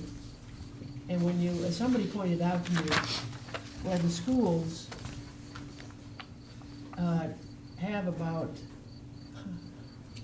65% of the money expended, the number of people who will not vote seems a little awkward. So I'm willing to continue this for the next meeting, but I just thought we should take another look at it. If you want to vote a straight Republican ticket, you can do it. If you want to, but as long as people have to move some levels. I think it's imperative that the State Board of Elections, really needed to get involved in this. If they're going to continue to have a straight party, it needs to be stated on a ballot that straight party ticket does not, so that people can see that, because I think I agree with you. They say I voted for all the Democrats, and I know that these people are endorsed by the Democrats, so I think I'm voting for them. When you get to the nonpartisan positions within the town council, school committee, and so forth, the master lever doesn't pull a vote. And when they walk over and they put it through, and they tell them it's an undervote, doesn't mean anything to them, they say let it go. And they don't take it back and re-vote it. It just Yeah. shows an undervote. I mean, I gather the board, just on the attachment, after hearing the board voted 3-1 to support the repeal. So I'm open. I just thought it was worth taking a look at, whether you're a Republican or a Democrat, you can. Or independent. Or independent, absolutely. Well, Ms. Durfee, if you want to make a motion, I'll second it, because I really don't see any good, valid purpose in having the master level to begin with. It's not asking too much to have people go through for a few seconds and read names. I agree. I think we have someone who wishes to comment on this. You might suspect that if you are not going to continue this tonight, that I would want to weigh in on it. Because what you have before you is nothing more really than an attempt to cut down the role of political parties in election results. Now, everybody has the right to do this, every organization, every single person, but it should occur within the usual give and take of electoral politics. And lessening the role of parties should not be, definitely not be, through legislation to undercut those basic vehicles of political association, to wit, the parties. And I would note that the freedom of political association is, of course, a First Amendment value and guarantee. And it upsets me greatly to see people undertaking anything that would in any way cut that down. It's just not, as I see, tenable. It's legally shaky. Less drastic measures than eliminating the party option can remedy the situation. Council President suggested some ways of improving the situation, and he's correct. Well, at the very least, such measures should be employed before considering stronger medicine.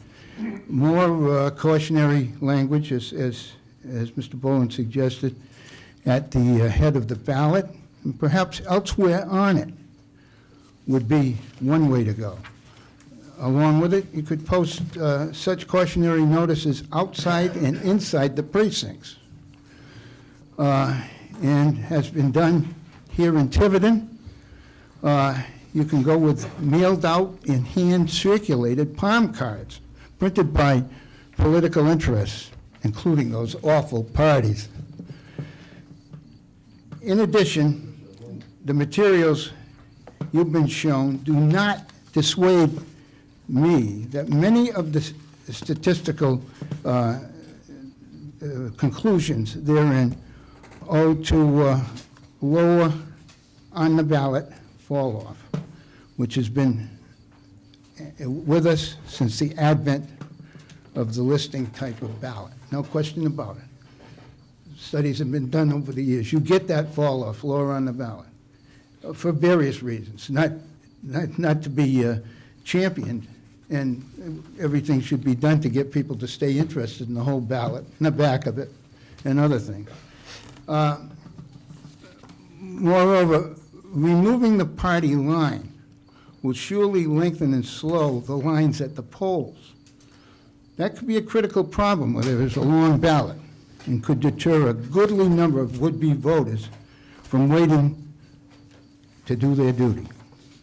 Further, if this background material that I saw with this printout today is comprehensive, it appears that only 16 of our 39 towns and cities have nonpartisan strictures on their ballots. If that is the case, is it not overreaching and presumptuous in the extreme to seek to impose this proposal, as it's set forth, on the other 23 towns and cities? And once again, the specter of failing to pursue a less drastic alternative raises its ugly head. Make no mistake, eliminating the party line would be a direct blow to the constitutionally protected freedom of political association. The last thing I think you would want to do is to chill or hamper that value, particularly just 2 weeks after one of our Rhode Island federal judges gave a boost to the concept. I haven't read the opinion, so I don't know if he cited it specifically in there, but undoubtedly the decision on the moderate party encompasses the idea of the value. And especially, and this is the end, you should resist doing it when some of the instigators of this particular matter would mandate a certain label, nonpartisan, on some part of a ballot, which certainly is contrary the freedom of political association. Well, I don't want to, I don't want at this time to get into a battle. So I'd be willing to continue this in deference to my brethren, unless you all want to vote it down. I think it's a good idea. I think it promotes, but it's, you know, it's 10. I know. And we have other things. And by the way, I've suggested some of these alternatives before. I'll make a motion to continue to some future meeting. Second. Motion made and seconded to continue to a future meeting. All those in favor? Opposed? I'll abstain. One abstention. But Thank you. declined a meeting with a light agenda, but I'm going to Yes. raise it again. And I may come in with more statistical And when you data raise it, than you Ms. want. Durfee, I'll second it. Okay. I don't know if there's really a constitutional right to be uninformed. I don't think it's asking too much for people Town to Well, administrator understand. freedom of association is a well-established, We're on to it's a another matter. You can discuss it when well-established we bring it back constitutional up. right. Okay. We will discuss it when we bring it back up. Town Don't argue with administrator, me on that. request ratification of the tax collector contract. I request that the council approve the contract which is attached. It's been properly advertised for the newly appointed tax collector.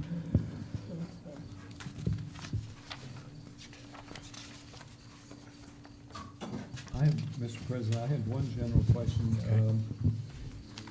and the answer probably lies in the document, but I was a little uncertain that with 25 hours per week, does that qualify for all the benefits that are in there, holiday pay? There are no benefits associated with this contract at this The point. employee shall be entitled to time off with pay for 1, 2, 3, 4, 5, 6, 7, 8, 9, 10, 11, 12, 13, 14 days. Those are the holidays? Yeah.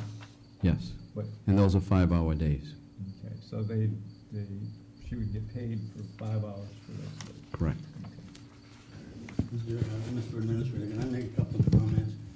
These are strictly academic, grammatical. For example, on page 2, under bereavement leave, it says an additional day may be granted at the discretion of the employee. Should that be the employer? That should be the employer. And up under 5, retirement, it talks about COLA supervisions.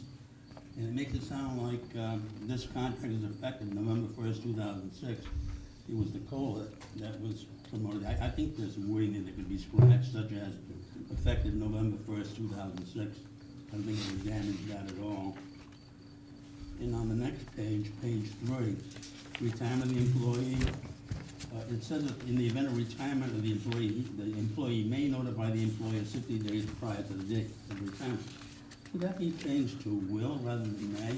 If we're gonna make it their decision, why have it in the contract? I can certainly You make- had to give us 60 days notice. We can make those changes, certainly.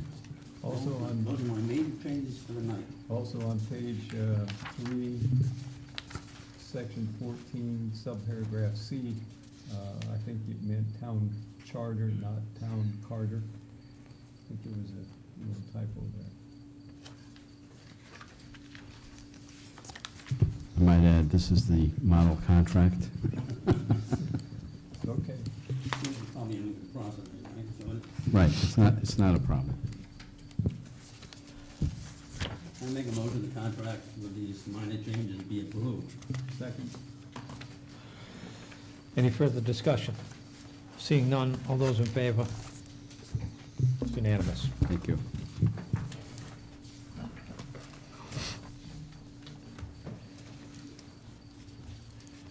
Bids and requests for proposals, Town Administrator, DPW Director, request award bids as recommended by the DPW Director for bituminous concrete paving, road materials, catch basin blocks, unleaded gas, and dyed off-road diesel fuel.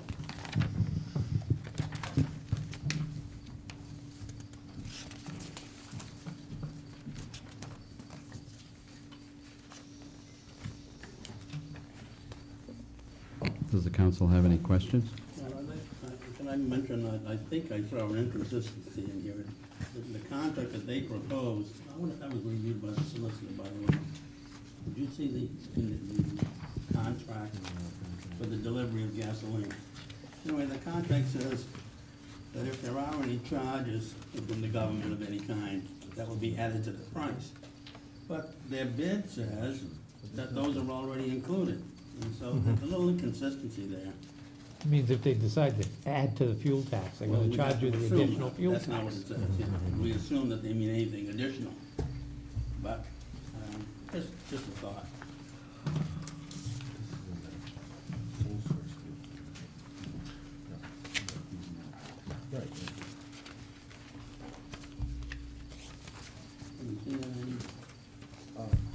No, I haven't looked at this. I did look, there was another separate proposal about the heating oil, which would be a sole source thing I had reviewed with the administrator. I didn't see this, because, I mean, as I'm hearing what you're saying, I mean, it's just a bid. It's like, if you don't like that aspect of it, then you shouldn't accept the bid, rather than something that I think we have any power to change in the contract. But this looks like boilerplate to me. It doesn't really, it isn't exclusively written for the town of Tiverton, so, you know. Right, whatever. but the point is, we don't have to buy from them. We just want them to send the price. Maybe And not. if they come back and say, okay, we're gonna levy a surcharge on you, we just don't buy it from them. Maybe I'm making them a lot of them more bill.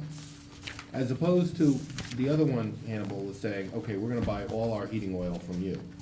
So that was why it was very important, because we didn't have any choice, do we buy it from them or not? But where these are bids, and if they do something and levy an extra surcharge, then we just say, okay, we're not gonna buy it, we'll go out and bid it and buy it from someone else. So we have a way out if we need it? Yeah, this is only, we're not required to buy any of this. We're simply bidding it so that if we do wanna buy any of it, we've thought we've got the lowest price. They add this surcharge, it's not the lowest price, we don't buy from them. Yeah, I think there's only two surcharges. There's 30 cents per gallon for all the taxes.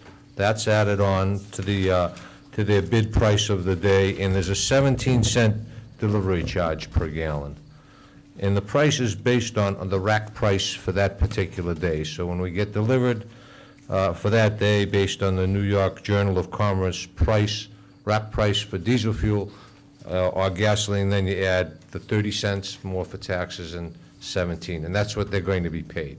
Funny you mention that, because the contract says that the Journal of Commerce is a, you want to say, a restricted document that you're not allowed to share it with anybody. It's protected by Yeah. whatever. And lo and behold, they break the law, with copies of it. But this thing here says we're buying it at $2.27 a gallon gasoline, for $2.27 a gallon, times 40,000 gallons, so we get that price. You're talking about rack price. If we're doing Okay. rack price, or we doing a locked price? We asked the bidders to use the price of the New York Journal of Commerce on a specific day. So all bidders were bidding on gas or diesel fuel for that day, and adding on the taxes and the delivery charge. So the real bid here is the comparison of delivery charges, because the other stuff is fixed based on when we get it. But we had to use a comparative bid process. We didn't want one supplier bidding on oil a week earlier than, so we designated the day they're supposed to All right, use so the we're not rack gonna have a price. locked price for fuel. We're buying it rack plus tax plus delivery. Exactly. Okay. So you're saying that the price will vary? The price is going to vary as Every on delivery. that, every delivery. I didn't see the specs, so maybe the specs did say that. Except No, it doesn't. The spec directing to says, sign a contract that says they're gonna deliver it at the $2.278 per gallon. That's unleaded gasoline. Then this is all fake. I think this is the next page, Hannibal, that they may, the top of the next page may say something about the New York Journal.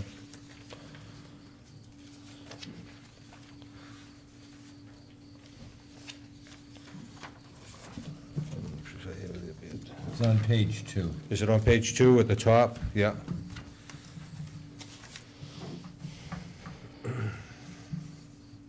When they were copyrighted materials, the words I was looking for. Are you satisfied with these? I am satisfied. I just want to make the council aware of A, bituminous concrete paving, I am recommending the award to the second low bidder, Keating, at a price of $128,517. Cardi was a low bidder last year for us and wouldn't come to work. Contacted him constantly, finally went to the owner of the company, asked the superintendent to come down and meet me. He met me, we went over what had to be done, and they just did not perform. They wouldn't come out. They finally came out the day after Thanksgiving when I told them no one's going to be working, and they paved the road up to the cemetery that we built. We built the foundation, and they came out on a day that no one was working, no one saw what they were doing. They built the road 14 feet wide when it was supposed to be 12. They covered up 2 feet of each grave site. They put all the mix down on one layer of top bituminous concrete when there's supposed to be 2 layers, and left. And that was my experience with Cardi. So it's going to, Cardi was $5,000 less in their bid. But when you look at it, we only have $70,000 in next year's budget for paving. Out of that, I'll probably use half on patching. So we're only going to have around $35,000 or $40,000 worth of paving to do, and their price is about $1.50 a pot on per ton mix in place. So we're not looking at really a $5,000 difference in getting a job done. I read someplace that it costs $250,000, $250,000 to pave a mile of road. Is that true? Well, I guess how thick and how wide, I mean, it all has to do with surface area. You know, there's formulas for if you put an inch down or 2 inches down, how wide it is. I can't give you a number. I'm trying to shorten the meeting, and here I am taking up. Sorry about that. A lot comes. I wanted to point that out, that I'm recommending the second low bidder for bituminous concrete, and the rest are the low bidders for the rest of those projects. So we're going to be paying $64 a ton. Right. For bituminous concrete from Keating. Yes. It would have been about $61.59 a ton from If they don't come and lay it, doesn't do you any good. Cardi, but yeah, you're right. If you can't get them to put it down, it's useless. How much of this are we gonna use? I'm having difficulty following your response to the bids. Okay. Because award to the second lowest bidder in the estimated amount of $128,517. Right. Okay. And how much did you say we're gonna use? I would say for the blacktop put down on the roads, 40,000. I mean, we only have $70,000 appropriated in the 09-10 paving budget that has been approved by financial town meeting. But they're selling us at $64 a ton based on 1,500 tons. That was the estimate before we kept getting cut and cut and cut. I mean, we had 90,000 the year before, and it just keeps getting cut. So we're not spending $128,517, which is what he thinks we're bidding. I would say no unless more funding comes available in our paving account. But the bid different if they knew we're only spending 40,000, 35,000. That would be a possibility. Well, I think the question, Mr. Bellucci, is that if I'm a bidder, I'm expecting a contract of $128,517. And then you're going to prepare a contract, I assume, and tell them that it's going to be a maximum of $40,000. So do you think these prices are going to stay? Well, under the contract, the town has the right to use any volume they want. We could use $1,000 worth of paving. I mean, it was up to us. Also, there's going to be another accounting dilemma in which the town is teaming up with the North Tiverton Fire District to do a lot of roads, half and half. they're gonna pay for half, because they did half the damage. So there's going to be more funding used beyond what the town has. There's, we're going to be in cooperation. So there'll be more funding coming, and I have to figure out with Jim how to do it, to do a cooperative effort with the North Tiverton Fire District, Right. which we'll do under CARDI also. Yeah. And that's gonna be a considerable amount of money. Okay, but, again, my concern is that we've gone out to bid, and we want to award a bid in the amount of $128,517. Right. And you're telling us that we only have $70,000. We have $70,000 in the paving account, that's Okay, correct. so how can we give out a bid from the paving account for $58,000 more than we have? Well, that was our estimate at the time. I mean, I can't account, I like to say, for the North Tiverton Fire Department money in my particular budget, Counselor, that's all. But that's going to be definitely done. We would have done it already if CARDI came last year, but they wouldn't come last year. So there's several roads that North Tiverton is going to fund entirely, because they destroyed the entire road, and other roads that we're going to work together and fund proportionally, based on, the amount of work that was done to the road, so. Yeah, here's my problem. I'd like to make a motion to help you out, but I don't know how to make that motion. Because if it's on the bituminous concrete paving, is it 128,517? I'm just having difficulty. I don't know. Yeah, everything in there, because even the award on the gasoline is the same thing. It's giving you a total value. It says on a lot of gasoline at $2.27.8 per gallon times 40,000 gallons, $91,120. And So if it's rack price, it's what do not. we have in our gasoline account? Do we have $91,120 in our gasoline account? Well, our gasoline account includes funding from the Police, fire fire. department. A lot of departments come into that, so I don't have the answer to the total. I'd have to give you that when I accumulate it from the different departments. Steve, you know your job, but wouldn't it be easier on the council if we came in and said the second lowest bidder at blank per ton? Okay, so that we're making a motion on blank per ton. And do that for road material, because we're not gonna spend this amount of money. And for me to read 25 different items, it just seems, we're having a little difficulty trying to help you out here. I hear you. The bituminous concrete pavement account just involves more than just a machine putting down mix on the road. Understand It that. You're involves gonna handwork, still- coal plating. You're still gonna have all of the classifications, and it Right. should be per ton, but it shouldn't tell us that it's 15 tons, it's $96,000. We're gonna use 60 tons of the 1-2 bituminous concrete hand laid on driveways. That's 60 tons, which is 5,337.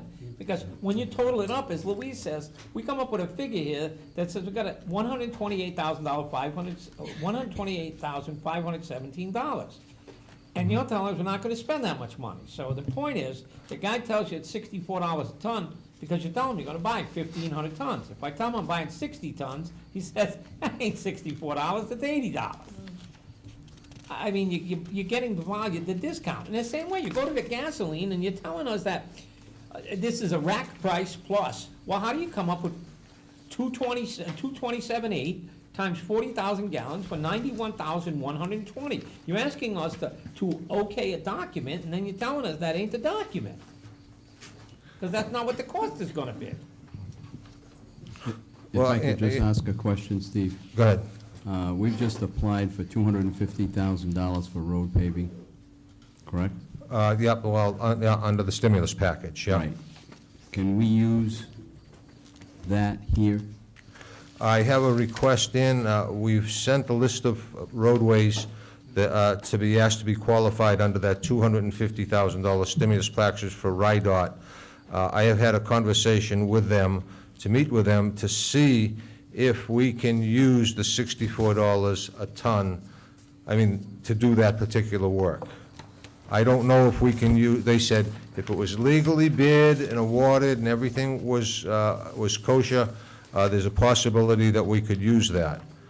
But they wouldn't give me a blanket yes. I have to meet with them formally, show them the bidding documents, show them your vote to award if you make it tonight, and ask them if I can use this bid price, because it was done legally. And there is a good possibility of that, but as of right now, I don't have that answer. Or they may tell you you have to use their person because they got a lower price. No, they may say that I have to advertise this particular road and everything that's involved in that road, each separately, or whether I can do it as, I'd rather try to do it as a big blanket. Get bid prices per ton for 5 roads. But I'd like to use this number. I think we have a very good number at $64 a ton for mix in place. I know, Would you have a I don't either. problem, coming forward saying approve the bid at $64 a ton, period, and gas at $2.37 a gallon, period, without showing that gross amount? That's what's causing the problem. Well, Well, I think that's what you're voting, you're voting on the unit prices. I understand that the total, you have a problem with the total being bid and not being matched, but we are only going to pay, and we're only legally bound to pay, each item by the ton or by the square yard. We're not legally bound to pay this whole $128,000. We're only legally bound to pay what we use. Steve, I have a problem. We're gonna award a contract for unleaded gasoline at $2.27.8 per gallon. 40,000 gallons, $91,000. 2 weeks from now, when you're buying gasoline at $2.40 or $2.50 a gallon, because when you take the rack and add the tax, somebody's gonna say, that's not what the contract says. Because you put here in this contract that this is a fixed price times 40,000 gallons. Then you're telling us in the other breath that we don't have a fixed price on fuel, we have a rack price. That's just like going to the gas station and buying our fuel, because when that guy gets his delivery, he pays rack, he pays delivery, and he pays taxes. And he's getting it off the same sheet you're getting it off of. But your bid says we're buying it at $2.27.8, and it's not. You know, the bid should say rack plus 30 plus delivery.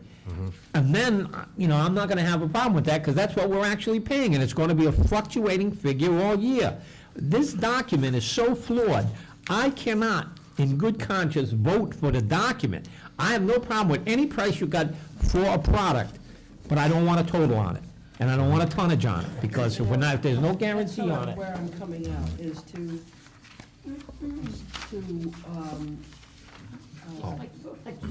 make a motion, and I don't know if this works, but let me try it, that the per unit price, that we approve the per unit price for the bituminous concrete paving from PJ Heating Co. No total. But Louise, there's even a problem there, because if you look at 1A and 1C, it's $64 per ton. Come down, and that's laid on the roadway. And if you come down to 1K and 1L, it's $65 per ton FOB at the plant. That's concrete. Bituminous concrete. binder. No, bituminous concrete. Concrete. Binder. Oh, 1K. Oh, yeah. Mhm. Well, then, If I can just interject, I have a problem, unfortunately, Steve, with the whole thing. If I'm PJ Keating Company, and I've gone out to bid, and you're going to tell me that I'm the person who's got the bid is $128,517. It doesn't say, you can tell me they understand it, but nowhere here does it say that this is the price per ton, and if we only use 50 tons, that's still the price. that is a problem, and my motion was gonna, until Cecil said, but wait a minute, that doesn't work either. Wouldn't it be appropriate to return it to him and ask him to Yes. resubmit the information? May I? Yeah.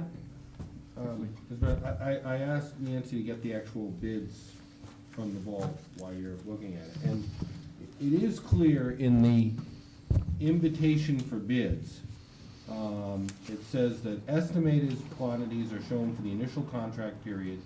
Estimated quantities will be used as a basis for determining the low bidder and are not, and not is underlined and in bold, expressed or implied to be guaranteed. So we did tell the bidders up front. Okay, that's that- fine. that- But that then it I don't, wasn't. then there should be a But the document. document for your award, you're right, should not have the total amount. No. It should still have the per tons. It needs like the last half of every sentence deleted and the little sentence on the bottom with the total deleted. And it needs, and then the gas That's in what there. my motion was going to be. Well, yeah, no, but without, I'm not gonna vote for that until we see it, because That's I, fine, you know. but I was going to just delete the totals and just say the per unit price as set forth. How about a motion simply to award it to PJ Keating at the price set forth in their bid? At the unit price set forth in their bid? That takes care of that, and then what do we do on the gasoline? Same thing? Well, Maybe we should just revise the whole document and vote on it at the next meeting? I would, because I have a problem with the document sitting in front of me that has a price. Even if we vote now to say none, so is there a it is not, it's not public record that it's I'll second 128,000. He hasn't made it yet. To continue to the next meeting. Okay, we have a motion and a second to continue to the next meeting. Discussion, seeing none, all those in favor? Anybody? I was hoping it would be submitted paper that would be acceptable. If we're gonna consider the same thing, we're gonna have the same problem. Request waiver of bid bond requirement for high-density propylene pipe and catch basin frames and grate bids. Second. Now, this one's better, it says at an estimated amount.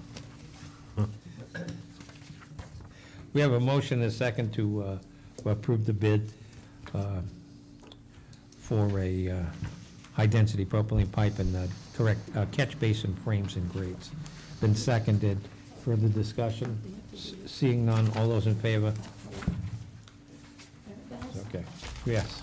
You need a vote to waive the bond. You need a separate vote to waive the bond. And I'll make a motion that we waive the bid bond requirement Second it. in both bids. Okay, motion made and seconded to waive the bid bond. Seconded. Any further discussion? Seeing none, all those in favor? It's unanimous.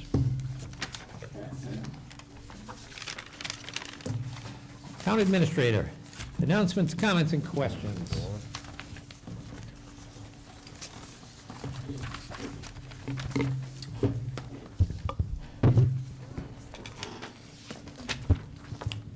Last Friday, we had a state intern begin working in the police department for a few hours a week. The state has an intern program, and we have one of their candidates. He has criminal justice experience. He did some work in the Bristol Police Department, and his aim is to be involved in criminal justice. It's no cost to us. It's paid by the state, and he will be here for the summer. I announced last week about the police stimulus funds of some $15,000 for computer system upgrades. This requires public comment. If there is any public comment or questions, I would direct the public to talk to the chief of police. That's all I have. Thank you. Council announcements, comments, or questions? On what, please? Council? Yeah, I have a couple of things, if I may. First of all, I'd just like to make an announcement that I intend to go forward now with my request that we consider changing our fiscal year by 1 quarter. Instead of it beginning on July 1st, it would begin October 1st, similar to the federal budget cycle. I want to ask whether or not it's legal for us to do it and how we do it, but I'd like to see that on the agenda for the next meeting. If it becomes too hairy, we can always continue the discussion. Secondly, I talked to the police chief about this, and I'm interested in establishing a traffic committee of sorts, but it's to be a temporary one, not lasting more than a couple of years, that they would review our ordinances with regards to where stop signs are located, what the speed limits are, and come back to the council with recommendations for improvement. I'll refine that a little bit better, and I'm not ready to put that on the agenda as yet, but I do want everybody to know that it's coming. Thank you, Mr. President. Town Solicitor. Just one thing, earlier in the meeting, you extended the moratorium on the Bay Street area, and I know there was an article in the newspaper approximately 2 weeks ago with the director of the Department of Environmental Management quoted as saying a settlement was at hand.